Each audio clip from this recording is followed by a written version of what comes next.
Havendo descido deles, estavam lavando as redes. E entrando num dos barcos, que era o de Simão, pediu-lhe que o afastasse um pouco da terra, e assentando-se, ensinava do barco a multidão.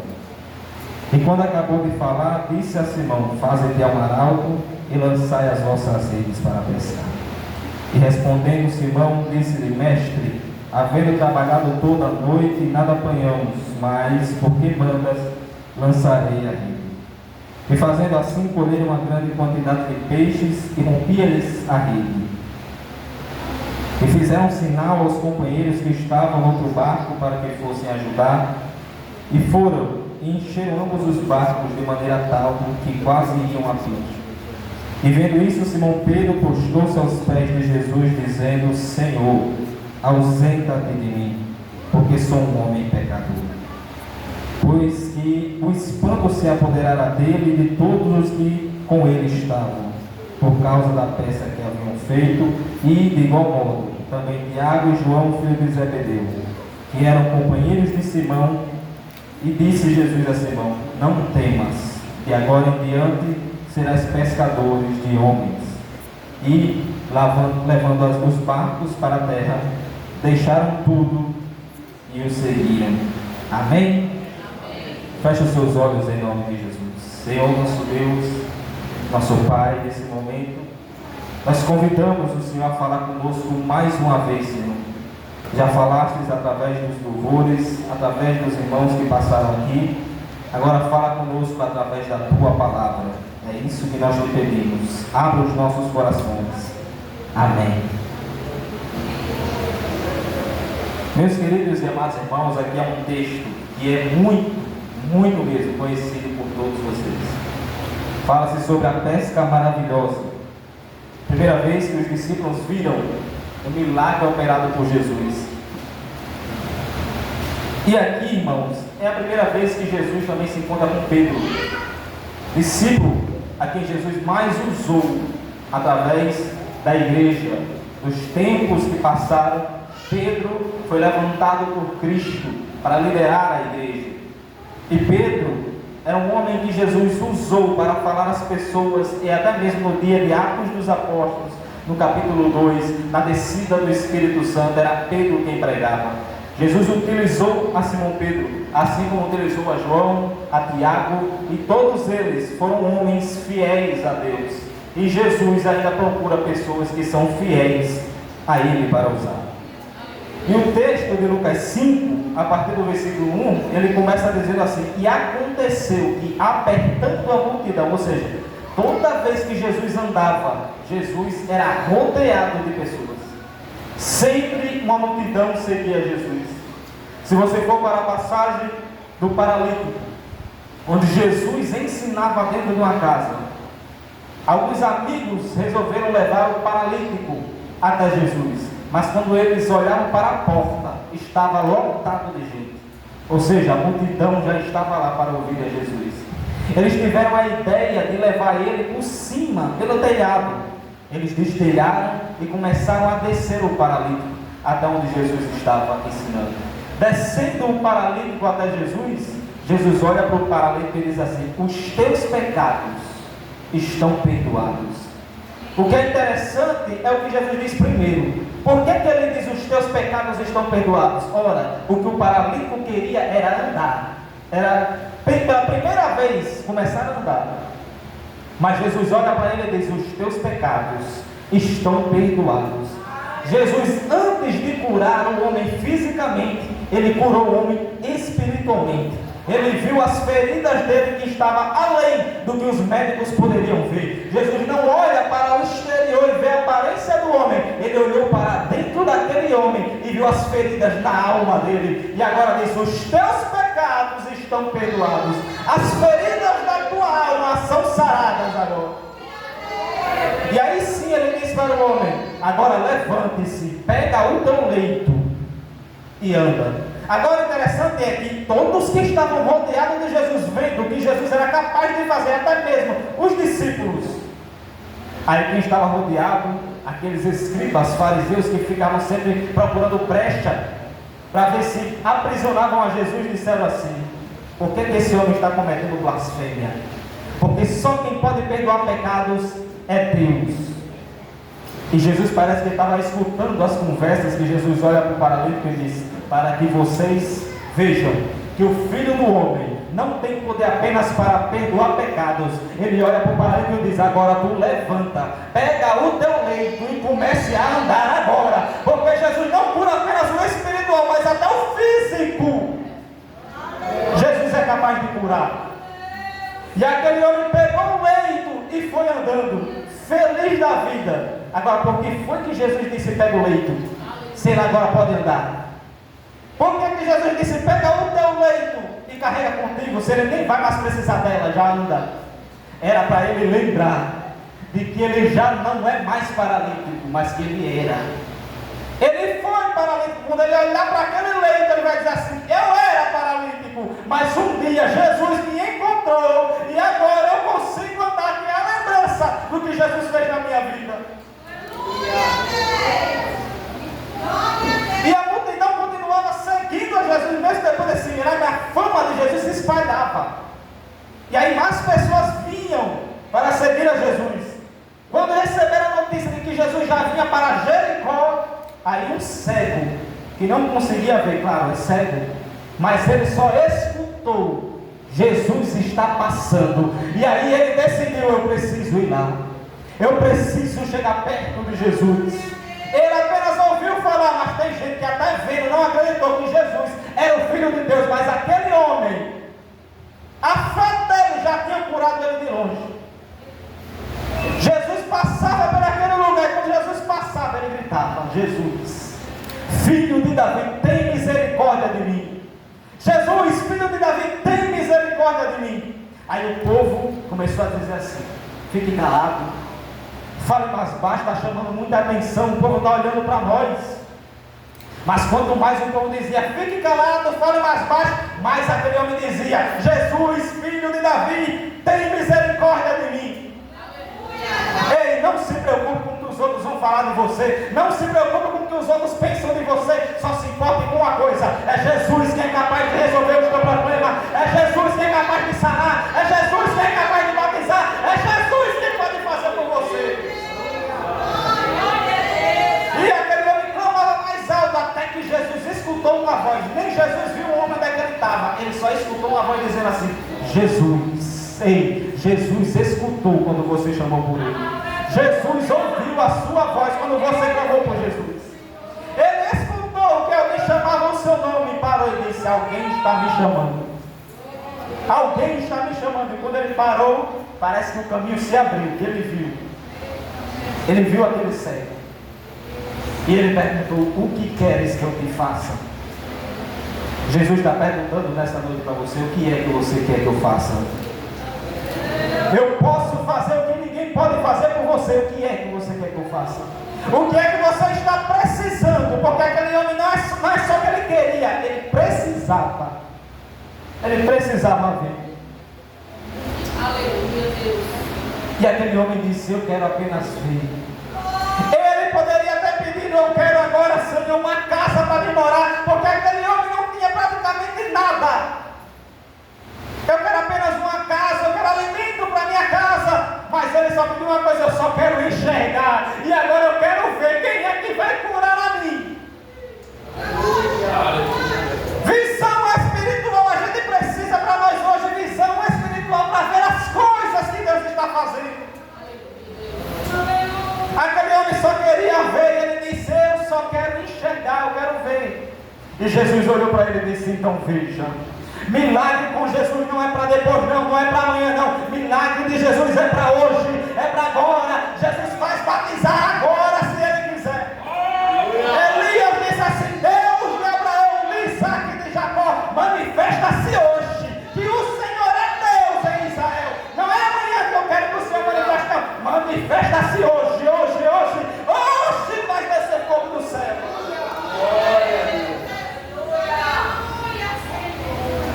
A fama de Jesus se espalhava e a multidão continuava com ele, apertando a multidão acompanhava. Jesus andava e a multidão acompanhava. Porque Jesus agora não só está passando pelo caminho, ele entra em Jericó. Irmãos, uma coisa é entrar, uma coisa é Pedro entrar Tiago, João, mas quem entrava na cidade era Jesus. E até os espíritos imundos, até os espíritos imundos, quando Jesus chegava, ele dizia: o que temos nós contigo? O que temos nós contigo, Jesus, filho de Davi? Eles começaram a se tremer, porque quem estava entrando não era um simples homem, era o Filho de Deus. Ele acabara de entrar em Jericó, e o homem já estava sabendo que Jesus estava passando, e esse homem é Zaqueu. E aqui é uma questão interessante, irmãos, porque muitos vão dizer que o problema de Zaqueu era porque ele era pequeno. De jeito nenhum. O problema era a multidão que estava na frente, não dava para ele ver. Imagine, se a multidão não estivesse lá, ele enxergaria Jesus, ele via Jesus. O problema muitas vezes, irmãos, não está em nós, mas na multidão. Na multidão. Porque a gente está mais interessado em saber o que os outros pensam de nós, o que os outros falam de nós, do que o que Cristo tem para nós. Esse é um dos problemas. Por isso que Zaqueu ele sobe em cima da árvore, para poder enxergar. Um só queria escutar, que era o cego.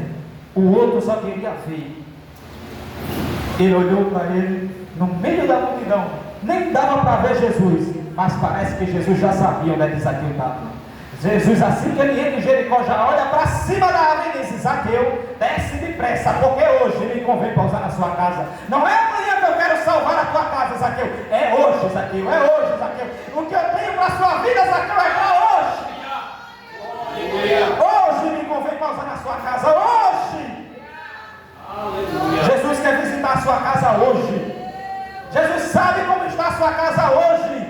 Jesus sabe como está lá hoje. Ele está olhando para lá, não amanhã, não depois. Hoje ele já está olhando para lá.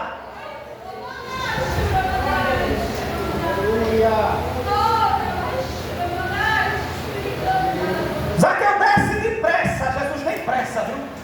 Jesus tem pressa em salvar a tua casa. Jesus tem pressa de entrar no teu lar.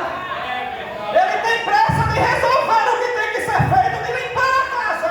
Ele tem pressa para fazer. E você?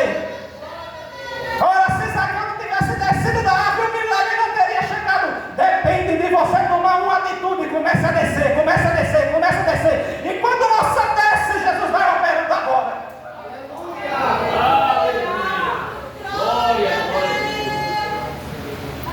E a multidão continuava seguindo Jesus, apertando Jesus. A multidão acompanhava Jesus operando o milagre, a multidão acompanhando.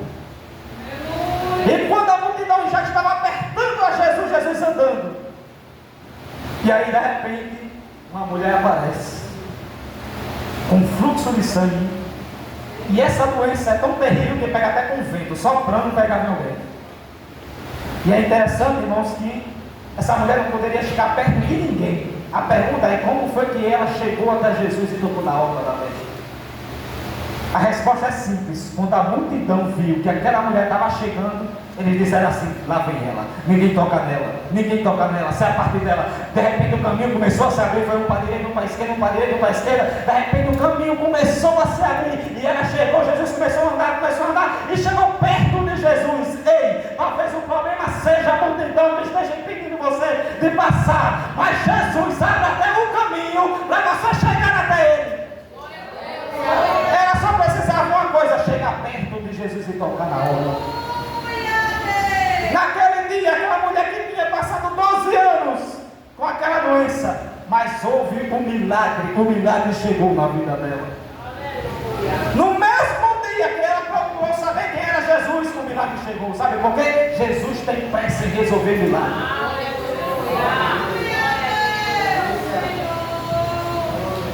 E nesse texto que a gente leu, em Lucas 5, o texto já começa dizendo assim: aconteceu que apertando a multidão já estava apertando Jesus de novo. E aqui a multidão não é um problema, é uma bênção, porque ela tem um outro interesse. Irmãos, quantas pessoas chegam perto de Jesus por outros interesses, por interesses próprios, mas aqui o pessoal está interessado em simplesmente uma coisa: ouvir a palavra de Deus.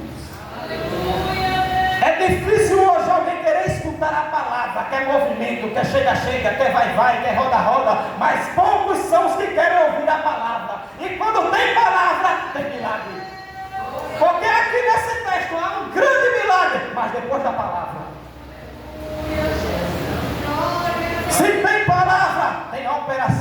maravilha. E quem prega a palavra é o próprio Jesus. O pregador aqui é Jesus. E a multidão, irmãos, estava sedenta para ouvir a palavra. Eles estavam simplesmente interessados, se ajoelhavam, sentavam e estavam à beira do mar. Nem se importavam se a areia ia melar a roupa deles, não. Sentavam para escutar a palavra de Deus, para escutar Jesus falar. O salmista, sedento pela palavra, disse: eu guardei no meu coração a palavra de Deus. Para quê? Para não pecar contra ti. Guardei, irmão, você sabe o que é? Guardar é pegar e colocar no melhor lugar. Eu guardei no meu coração. E para a melhor coisa, não pecar contra ti. O meu desejo é não pecar contra o Senhor. O próprio João, sedento pela palavra, ele disse: santificai-vos na verdade. A tua palavra é a verdade. A palavra de Deus, ela santifica. Tiago, sedento pela palavra, ele disse: sejam praticantes da palavra de Deus. Abacuque, sedento pela palavra, ele disse assim: ouvi, Senhor, a tua palavra. E sabe o que aconteceu? Eu temi, caí de joelho. E sabe o que eu disse? Aviva, ó Senhor, a tua obra no meio dos anos. Aviva, Senhor, a tua obra no meio dos anos.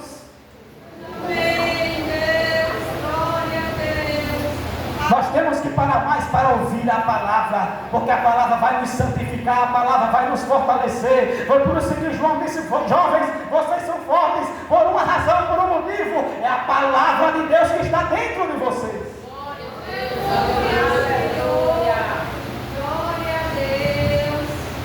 E o versículo 2, ele diz assim: e viu estar 2 barcos junto à praia do lago. Os pescadores, havendo descido deles, já estavam lavando as redes. Aqui é interessante porque os barcos são vazios. Os 2 barcos estavam vazios. E foi assim, irmãos, que Jesus nos encontrou, vazios. Nós éramos assim, vazios, sem a presença de Jesus. Mas assim como Gênesis capítulo 1 diz que no princípio Deus criou os céus e a terra era sem forma, vazio, assim era nós. Mas quando Jesus chegou, aí diz, o Espírito de Deus pairava sobre as fontes das águas. Quando Jesus chegou, ele nos enche do seu Espírito, ele nos dá o seu Espírito e começa a dar forma. Éramos sem formas e vazios, mas Jesus, ele não só cria, mas ele dá forma. Ele começa a criar a terra e começa a dar forma a ela. A terra não fica vazia, ele começa a colocar os animais. Começa a fazer as florestas, começa a separar as águas das águas. Ele faz o homem, faz a mulher, ele começa a dar forma. Em Isaías 43, versículo 1 diz: foi eu quem te criei, ó Jacó. E eu não só crio, foi eu quem te formei, ó Israel. Jesus foi quem te criou e quem te formou. Foi ele quem te gerou no ventre da tua mãe e começou a dar forma. Tu é do jeito que é, porque Jesus formou você.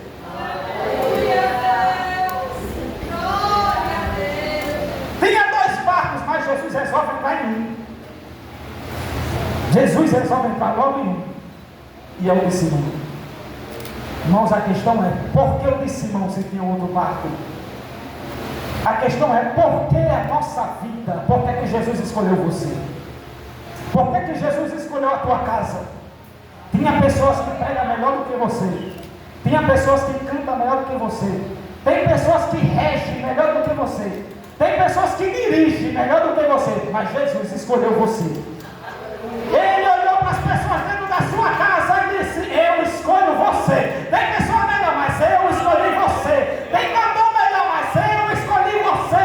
Tem pregador melhor, mas eu escolhi você. Tem pessoas que falam melhor, mas eu quem escolhi é você. Moisés disse: eu sou pesado de língua. Moisés, eu não escolhi Arão para falar, não, eu escolhi você. E eu vou usar você, Moisés. Davi cometeu adultério e matou o esposo da mulher. Mas o que aconteceu? Jesus disse: você é para mim homem segundo o meu coração. Deus escolheu você para ser o rei, Davi. Mesmo pecando, quem escolheu não fui eu. Quem conhece você sou eu, e eu escolhi você. Jeremias disse assim: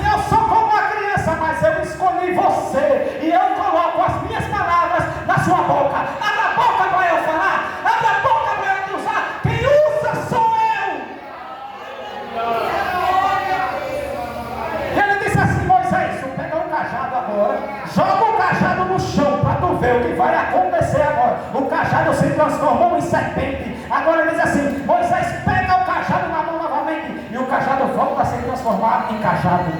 O que era serpente transformou em cajado. Aí ele diz assim: Moisés, coloca agora a mão debaixo da sua orla. Moisés coloca a mão debaixo da orla e ela volta leprosa. Quando ele coloca de volta, ela sai sã e curada. Agora você vê, Moisés, que não é o que você tem na mão, é a sua mão que eu vou usar, é a sua mão que eu vou operar milagres, é a sua mão que eu vou operar maravilhas, é a sua mão que eu vou curar enfermos, é a sua mão que eu vou começar a expulsar os demônios através das suas mãos. Glória a Deus. A mão de Arão pode até sustentar a tua, mas eu escolhi foi a tua mão para usar. Não é quando a mão de Arão subir que o mar vai se abrir, é quando a sua. É quando a sua levantar. A mão de Arão pode até ser boa, pode até ajudar para sustentar, mas não é a mão que eu escolhi para usar. Eu escolhi a sua mão, a sua mão.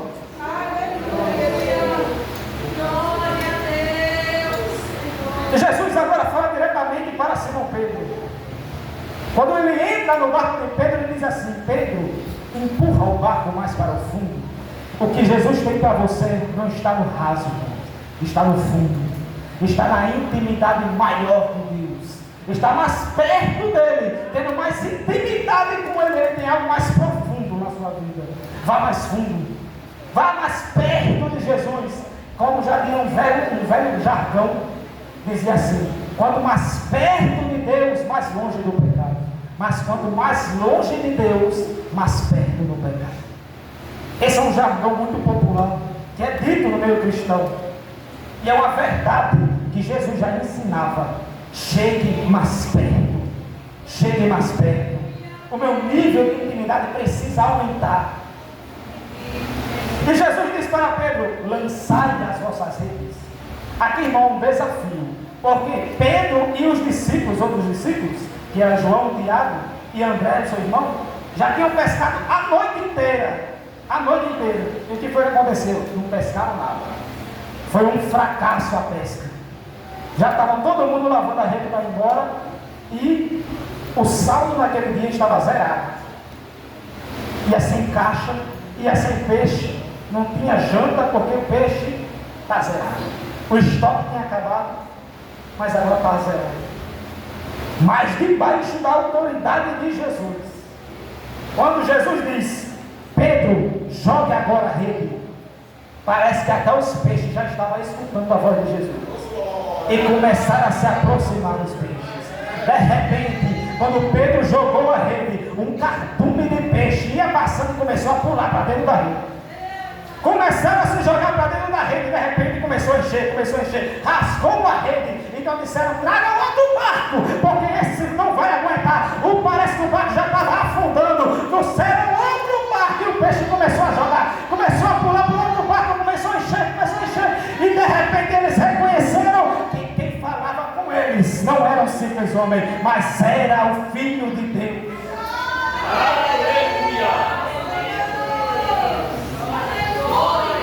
Quem deu a ordem, irmãos, para você pregar não foi o homem, foi Jesus. Ele deu a ordem: jogue a rede, pregue a palavra, fale a palavra. Paulo já disse a Timóteo: pregue em tempo e fora de tempo.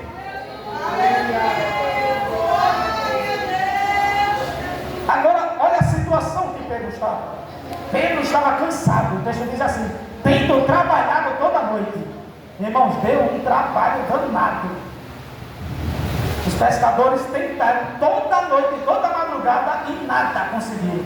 Aqueles homens que conheciam todo aquele mar, rodaram os 4 cantos e não pegou um peixe. Passou todo esse trabalho. Pedro já estava cansado, já queria ir para casa. Pedro, Tiago, André, João, todos já estavam afadigados. Todos queriam descansar já, chegar em suas casas e repousar. E não é assim com a gente. Tem gente, irmão, que já está cansado. Tem gente aqui que já está cansado demais, que já está até sem forças para trabalhar, que os seus passos já estão até mais leves, porque não consegue mais caminhar firme. A sua fé parece que já foi abalada, mas Jesus está mexendo na fé. Tem gente aqui agora, Jesus, ele mexe na fé para elevar o nível. Porque tem vezes, irmãos, que a fé é quantidade. Tem vezes que a fé é quantidade. Porque Jesus uma vez disse para os discípulos: homens de pequena fé, quantidade. Mas em outro momento Jesus disse assim, que a nossa fé tem que ser como um grão de mostarda, é qualidade. Tem que ter qualidade boa, a fé tem que ser firmada em Cristo. Não precisa, alguém pode ter até a fé alta, mas não tiver qualidade firmada em Cristo, que é a rocha, ele cai. A fé não precisa ter apenas tamanho, precisa também ter qualidade. Precisa estar firmada em Jesus. Tem gente que tem fé, mas não é fé em Jesus, tem fé em outras coisas. Tem fé na própria pessoa, na própria força. Mas a fé precisa estar firmada em Jesus Cristo. Aleluia. E havendo trabalhado toda a noite, nada nós apanhamos. Aqueles homens cansados, irmãos, até Elias cansou. Chegou um momento na caminhada que Elias cansou. Estava sendo perseguido pela meretriz. Aquela mulher chamada Jezabel, uma mulher terrível, endemoniada, perseguindo aquele homem com tudo para matar.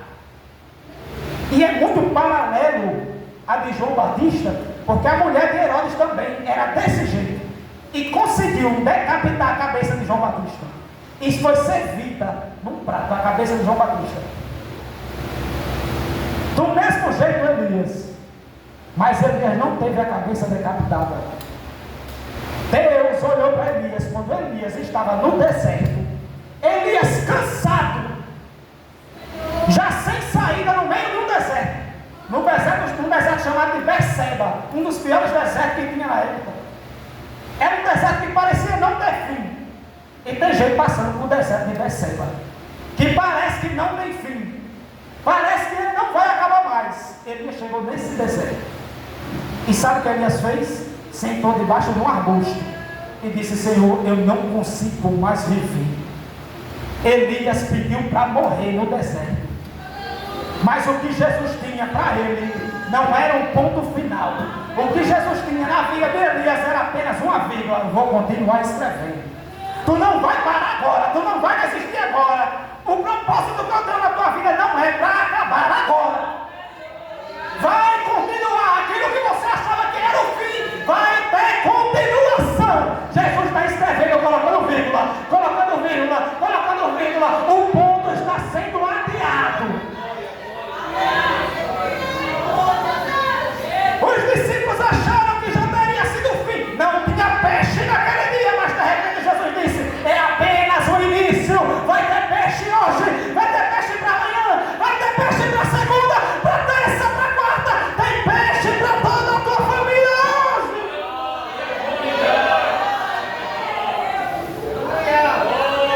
Glória a Deus. Agar também passou pelo mesmo deserto de Elias. Foi despedida por Abraão e pela sua esposa Sara, jogada no deserto também de Berseba, o deserto que parece que não tem fim. E no meio daquele deserto ela só carregava um odre e um pão. Um odre de água e um pão. No meio daquele deserto que parece não ter fim, de repente a água acaba e o pão acaba. E agora é o fim. Está carregando um menino bem novo, chamado Ismael. Filho também, irmãos, tem muita gente que vai dizer que Ismael não é filho de promessa. Ismael também é filho de promessa. Agora ele não é filho da promessa, ele é filho de promessa. Ou seja, ele não é o filho da promessa que Deus tem com Abraão e Sara. Ele é o filho de promessa que Deus tinha com Agar. E qual era essa promessa? Isso é Gênesis 16.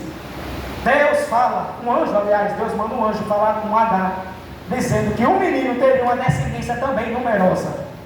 Isso é Gênesis 16. O menino cresce e tem também uma descendência numerosa, chamada também de muçulmanos hoje. São descendentes de Ismael. E ele, esse menino, também tinha propósito de Deus. E foi Deus quem disse: Agar, coloca o nome do menino de Ismael, que significa Deus ouve. Deus ouve. E de repente passa-se o tempo. Quando Agar é finalmente expulsa de casa, porque o menino de Sara, Isaac, o filho da promessa, Não se dava bem com o filho de Agar, que era Ismael. Tinha algumas intrigas, então Sara olhou e disse: não vai dar certo esse menino ser criado ali. Eles não se dão bem. De repente ela expulsa Agar de dentro de casa. E aí Abraão se levanta de madrugada, dá o odre de água e um pão para eles ir pelo deserto. Eles vão pelo deserto de Berseba. No meio do caminho a água acaba, o pão acaba, e agora ela tem um menino para cuidar e não tem nada para dar para o menino. O menino sente fome, sente sede, e Agar está de mãos atadas, não tem nada na mão. O menino começa a chorar, pedindo água para a mãe, pedindo um pão para a mãe. E a mãe, sem ter o que fazer, coloca o menino debaixo de uma figueira, debaixo de um arbusto. Tem uma pequena sombra no deserto. E ela coloca o menino ali. E o menino chorava, pedindo alguma coisa. E ela não tinha. Muitos vão julgar Agar dizendo assim: por que ela largou o menino? Mas Agar não queria escutar nem o choro do menino, porque ela não podia fazer nada. Então ela começa a se afastar, para não escutar o choro do menino, porque ela não aguentava escutar o choro do filho dela. Ela começa a se afastar a ponto de não escutar o choro do menino. Agar começa a se desesperar e chora também no deserto. Aí de repente ouve-se uma voz, que o texto diz: bradou o anjo de Deus desde os céus até Agar, dizendo: Agar, o que tens contigo? Deus ouviu a voz do menino. Irmãos, ele estava lembrando para ela: lembra da promessa do nome do menino? Deus ouve, é para você se lembrar que no meio de deserto eu ainda escuto a tua voz. No meio de um deserto eu ainda escuto os teus choros. A situação era tão séria que o anjo nem desceu na terra, gritou lá do céu dizendo: Agar, o que tens, Agar? Deus ouviu a voz do menino. Irmãos, Deus não escutou o menino falar, ele escutou o menino chorar. Deus tem escutado o teu choro. Deus tem interpretado as tuas lágrimas. Cada gota falava alguma coisa, e Deus começou a interpretar. E ele sabe o que cada lágrima dizia para ele.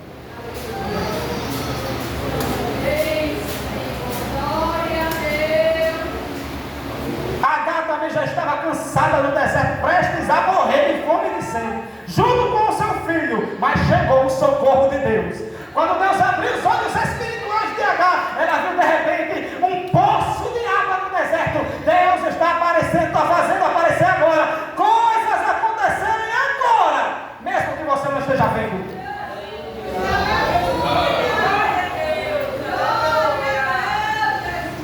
Aleluia! Glória, glória a Deus. Deus ouviu a tua voz, irmãos. Deus ouviu a sua voz no deserto.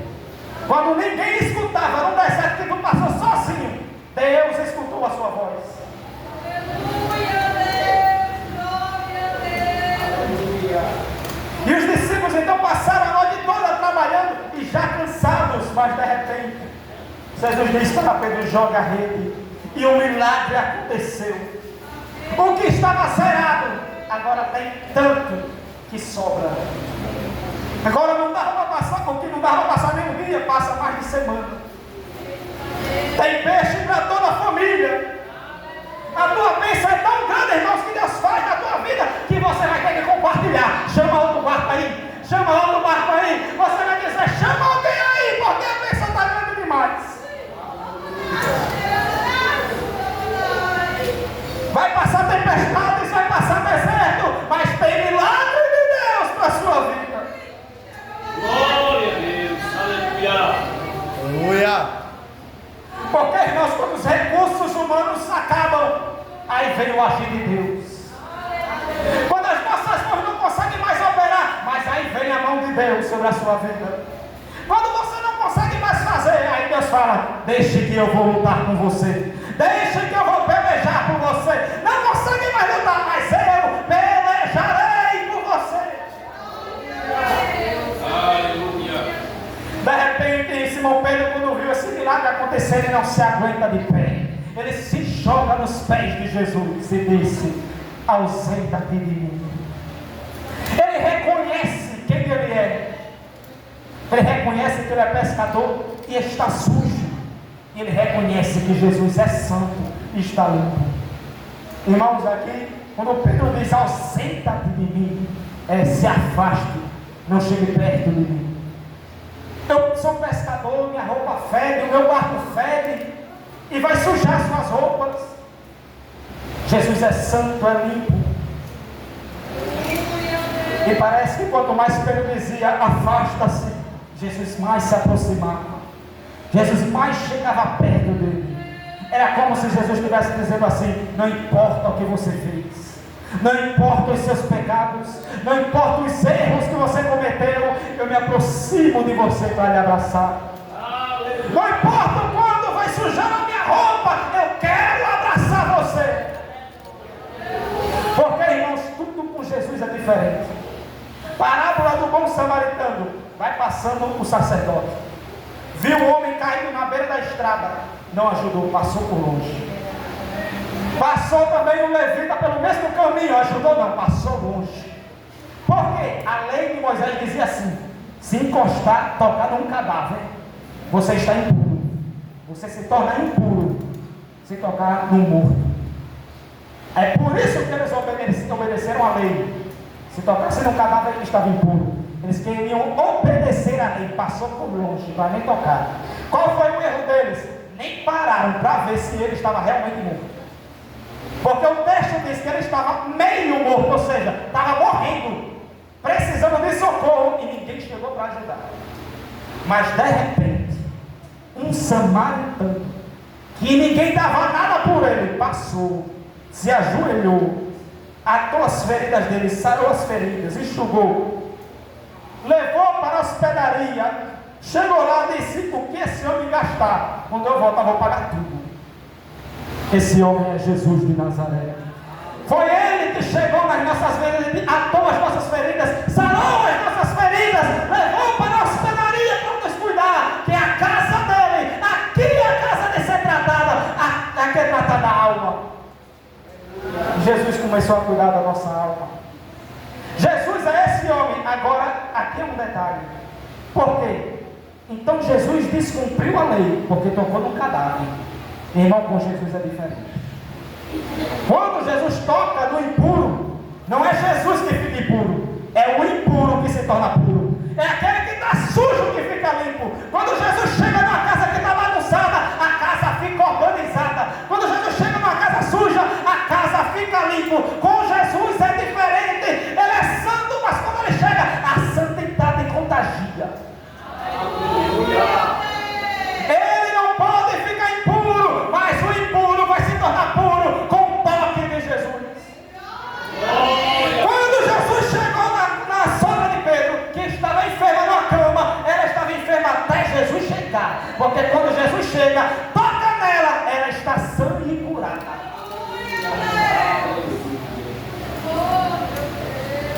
Simão Pedro, então, ele reconhece que Jesus não é apenas um homem, mas é realmente o Filho de Deus. Não capaz apenas de perdoar pecados, mas de operar milagres. E os discípulos ficaram com medo. Os outros discípulos ficaram com medo. Que Jesus acabou de fazer algo milagroso acontecer. Ora, eles eram os especialistas na área da pesca. E eles não pescaram. Mas quando Jesus manda, aí as coisas acontecem. Já disse João, ele, por meio dele, todas as coisas foram feitas, e sem ele, nada do que foi feito se fez. Era Jesus, Deus e Espírito Santo trabalhando, era eles fazendo, era eles realizando. Mas tem gente que vai dizer assim: não, Deus é um, não é três. Mas Deus é em três pessoas: Deus Pai, Deus Filho e Deus Espírito Santo. E você vê isso direto na Bíblia. Direto. Se você for para Gênesis 1, você vai ver o primeiro. No princípio, criou Deus os céus e a terra. Aqui está o primeiro. É o Deus Pai. Onde é que está o segundo? Gênesis, no caso João capítulo 1, versículo 1. No princípio era o Verbo. O Verbo estava com Deus. Ele estava lá quando Deus estava criando. Jesus estava lá. No princípio era o Verbo, porque o Verbo é eterno. Jesus é eterno, porque Jesus também é Deus. Estava com Deus porque Pai, Ele é o Filho. Ele estava com Ele. E Ele era Deus, por quê? Porque Ele também é divino. Tem os mesmos poderes, a mesma essência, e foi criado e gerado pelo Pai. Só está faltando um agora. Cadê o Espírito Santo? E o Espírito de Deus pairava sobre as fontes das águas. Era a Trindade criando, era a Trindade operando, era a Trindade criando eu e você. É por isso que Deus diz assim: façamos o homem a nossa imagem, conforme a nossa semelhança. Façamos aqui não é vários deuses criando, é a Trindade operando. É a Trindade formando eu e você, é a Trindade dando forma. Qual outro texto quando Jesus é batizado nas águas por João Batista? Ouve-se uma voz do céu que dizia: este é o meu filho amado, em quem eu tenho prazer. De repente o Espírito vinha em forma de pomba. Está aí a Trindade novamente, no batismo de Jesus, iniciando o ministério de Jesus, para começar a operar os milagres de Jesus. Novamente nós vemos a Trindade fazendo milagres. Jesus operava milagres, porque também era divino. E aqui, irmãos, depois desse grande milagre, Jesus tem finalmente o chamado para aqueles homens, principalmente, especificamente para aquele: agora tu serás pescador de homens. Eu não quero mais agora tu pescando peixes, você vai agora pregar a palavra. Jesus tem um chamado para você. Jesus tem um chamado para os jovens. Jesus tem um chamado para as crianças. Jesus tem um chamado para as senhoras. Jesus tem chamado para os obreiros. Jesus tem chamado para a sua igreja. E o que Jesus quer? Pregue a palavra. Fale a palavra. Fale de Cristo salva. Porque Cristo salvou e quer salvar você. Aleluia! E esse chamado de Jesus, irmãos, está vinculado junto de pelo menos três coisas: passado, o seu passado, o teu presente e o teu futuro. Porque ele disse para Pedro: tu és Cefas, tu és Pedro, aliás, filho de Jonas, mas tu serás chamado Cefas. Irmãos, aqui é interessante porque tu és Simão, filho de Jonas. Ele está dizendo assim: eu conheço o teu passado. Filho de Jonas quer dizer: eu conheço os seus pais, que veio antes de você. Eu conheço as suas atitudes que você fazia antes. Eu sei o que você fazia. Eu vi tudo que você fez. Eu conheço o seu passado. E tu és Simão. Eu conheço o teu presente. Eu conheço quem você é hoje. Eu sei o que você faz hoje. Eu conheço o que você é agora. Eu conheço a tua casa agora. Eu vim lá agora. Eu estou andando para lá agora. E tem mais: tu serás chamado Pedro, que é fragmento de pedra, somente um pedaço. Porque ele não é a pedra é Jesus Cristo de Nazaré. Que Pedro mesmo disse: ele é a pedra que vocês rejeitaram. Ele é a rocha a qual a igreja está firmada. Jesus, o Filho de Deus. Eu sou apenas um fragmento, um pedaço. Eu que anuncio a rocha, que é Jesus de Nazaré. A partir de agora tu serás chamado Cefas, ou Pedro, fragmento de pedra.